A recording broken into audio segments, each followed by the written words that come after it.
La France et le monde avaient beaucoup pleuré lors de l'incendie de Notre-Dame de Paris. Emmanuel Macron, avec l'aide tant précieuse du général Georges Olympe, paix à son âme, fit entreprendre des travaux express pour remettre sur pied l'édifice dont les premiers fondements remontent à 1163. Des travaux qui avancent. Cet après-midi, c'était au tour du fameux coq de retrouver sa place tout en haut de la flèche. Caroline Baudry a assisté à la cérémonie. Reportage. Au cœur du chantier, quelques dizaines de personnes ont pu s'approcher du nouveau coq en cuivre doré. Avec ses ailes de feu, il rappelle que la cathédrale peut renaître de ses cendres.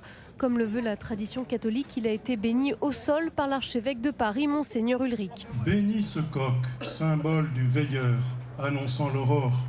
Il nous ouvre à la dimension du monde, regardant les 4 points cardinaux, de l'est à l'ouest, du nord au sud.